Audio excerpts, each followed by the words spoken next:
Hello, it's Dr. Ed here and the Healing Vet, and I'm here for my weekly chat where I talk about deeper themes and practices that can make a beautiful healing difference in your life and in the life of your pets. Today, I'm talking about joy and work. Now, joy for me is like a muscle. It's something that if I work at creating joy in my life, filling my joy cup, if you want to think of it like that, to overflowing every day, then I get more and more joyful and I get a stronger and stronger momentum of joy in my life. And this overflows into everything. It means that my work becomes a pleasure because I'm in a state of mind where, it's just fun to get out there and do these videos and write my articles and go out and help animals and do all the other nuts and bolts and things that business requires me to do.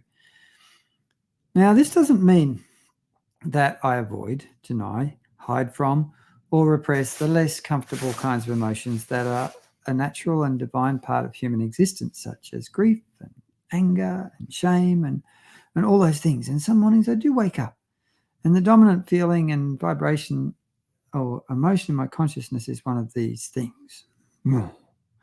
So what do? I give myself 5 minutes to really feel the absolute heck out of them, to really give them plenty of space for me to just go, right, I'm just going to really honor what's going on for me inside.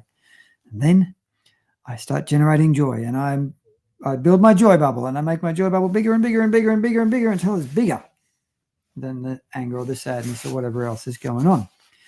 Now, that anger or sadness is still there. It's still a healthy part of me, but joy is dominant. And joy is what is driving my life. And my life drives a lot more smoothly on this bumpy road that we move through as humanity on this planet this time when I have joy. Now, there's lots of ways that you can create joy in your life. You can remember, half a dozen times or things or places that were incredibly joyful and wonderful, and you remember them intensively with all of your senses. You might think of 3 or 5 things or people in your life that you're really grateful for, that bring a whole lot of beauty and joy into your life. You might go out and do creative, wonderful, fun things like art, music, beautiful food, hanging out with family or friends that you love and respect and really enjoy spending time with. And one of the greatest ways that I generate joy is to go and hang out with my beautiful animals, with Jem and Mitzi and Fred and Medallion, the horse, Pats, play, all these things. The more that I find that my animals are an incredible wellspring of joy in my life. And I work hard at creating and maintaining and strengthening my joy muscle in my life, because I know that, for number one, the more joyful I am, the happier my pets are, because they're going, whoa, Edward's fun today. He's cool.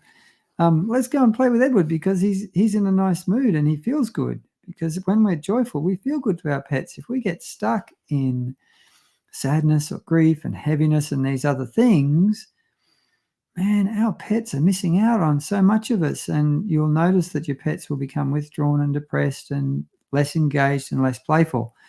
And the more that you generate joy, the more you work at creating and maintaining and building a momentum of joy in your beautiful life, the more your pets are going to blossom.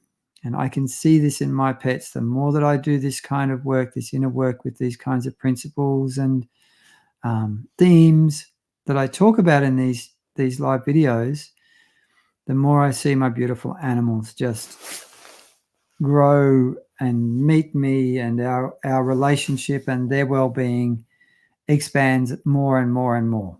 So that's it. Joy. It's a muscle, but you got to work your muscle. You got to work your joy muscle. You got to create joy. Otherwise, you might get some joy sometimes, but it won't be consistent. And you can, in the face of adversity and grief and difficulties and challenges in your life, you can still always have the capacity to create joy and allow joy to be the driving force in your life, which I got to tell you, your pets will love. That's it for me for this week. If you enjoyed this, please say hi in the comments. Leave me a comment. I'd love to hear what you thought of the video. We'll see you back again next week. But in the meantime, go out there and exercise your joy muscle.